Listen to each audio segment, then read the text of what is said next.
Are there Bitcoin bubbles in Chile? Not so many. I mean, I think my theory is that we kind of had like more as of a stable economy for many years. Like we were doing good, okay in a way.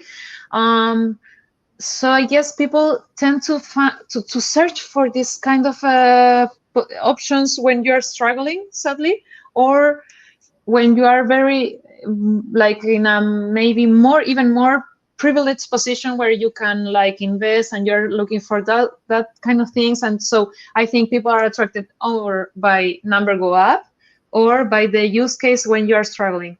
In Chile we were like in the middle, so I that's my theory, that I don't know, but now sadly people are struggling more. The pandemic hit us very hard. These strikes that we had before the pandemic were very very hard on us. So I have started to see more. I'm trying to join every group that I find, and also maybe we're not the most friendly Latin Americans, so maybe we're not that outgoing maybe. So for example, for me it was like, why would I join this group? I don't know these people.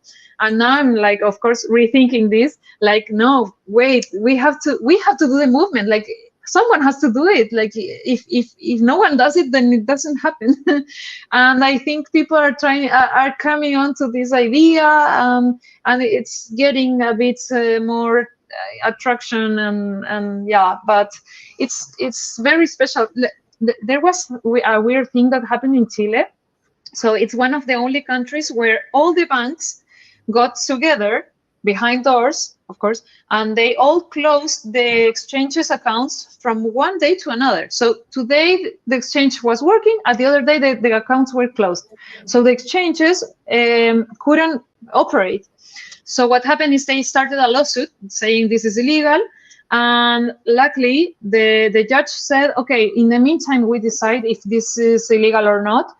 You have to open the accounts. What happened is we got a lot of news where people thought, okay, this Bitcoin stuff is clearly like a scam. Like, look at this trial they're having, and the banks are closing the accounts. It got a really, really bad image.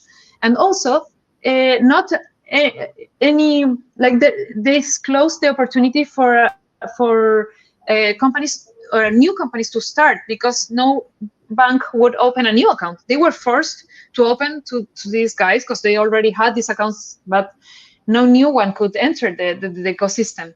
So, and this trial has been going on for like, I don't know, like 3 years or more. I think it's just now it's ending, and probably the exchanges will win.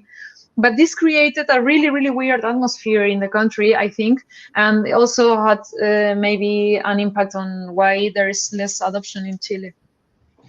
Oh wow, wow.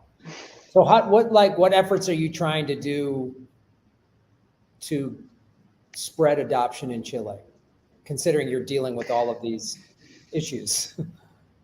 Yeah, myself. Well, first I'm trying to build my like brand. I started this year working for a Bitcoin company, so I'm trying to be more like only Bitcoin and more independent, because it's hard when you're an artist. So I was very focused on that. Like I need people to see my art, and if I get more opportunities, I can do something. I would love to do a project. I'm trying to build it, but I don't know how to make it that can mix this kind of art and call of attention with education. So I would love to have like what they're doing with my first Bitcoin stuff, and something like that. But of course, I would have to find the finance for doing that. So Sure. I'm trying to be more strong in my position and to connect with the other Bitcoiners, with other people. I'm trying to get into, I don't know, like every meetup I see, like trying to connect with real people. In the meantime, where I'm trying to work in this other stuff that I think might be something. Because the other day, for example, a friend of mine, she was walking down the street, so there was this like how do you call when they sell like the vegetables in the street? Like it was Sunday in the morning, and it was like a Like a um farmer's market or something it's like that. yeah, Yeah, I always forget that the farmers market, yeah, something like that, and it's like way more informal. So people don't give they don't pay the taxes. They just sell you in the street, something like that. And so she took a picture and she sent me the picture, and it was like this lady. She said like, accept credit card, accept cash, I accept Bitcoin. And that's something really new happening in Chile. That's not, you can't see that everywhere.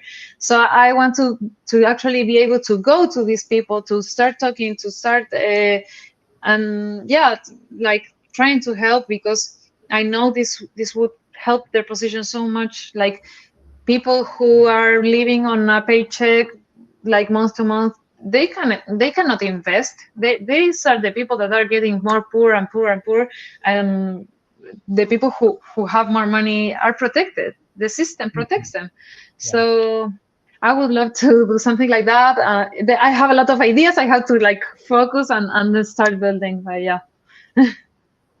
Yeah, it's interesting when if you ever get a chance, if you haven't already, and to anyone out there watching or listening, go to the Bitcoin Beach podcast. That's Michael Peterson, and he really talked. I mean, that's where they started the circular economy here in El Zonte, which then helped spread around the country, which then helped, Bukele learned about it, and that was one of the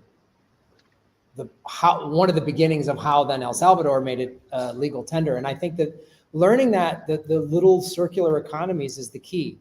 The little market where, your friend starts taking Bitcoin, and then the other merchant across the street, and they all start accepting it, and people start knowing it. And also then you advertise this to the Bitcoiners, because what you're seeing in El Salvador is the best example is there's now like Bitcoin tourism.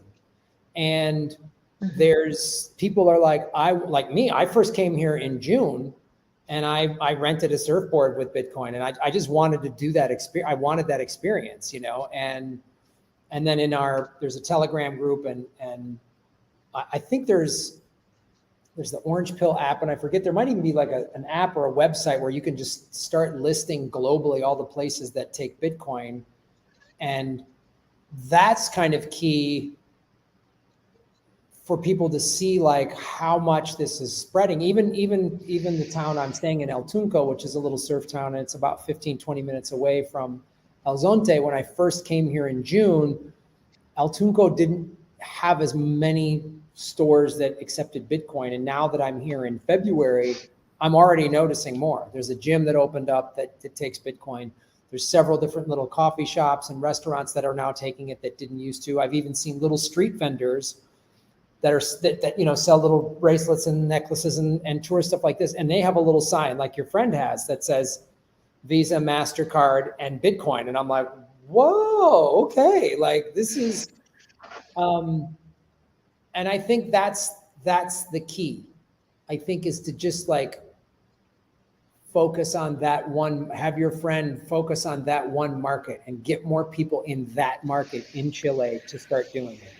And that seems to be what's working. I don't know. That's because like they did that in Berlin, El Salvador, which is now they're calling it Bitcoin City. And that is like in 9 months, they've got 100 merchants in this little town up in the mountains in the eastern part of El Salvador. It's like amazing. And it's again, it's like an organization like Me Premier Bitcoin. But I think or an organization like that is helpful in doing that.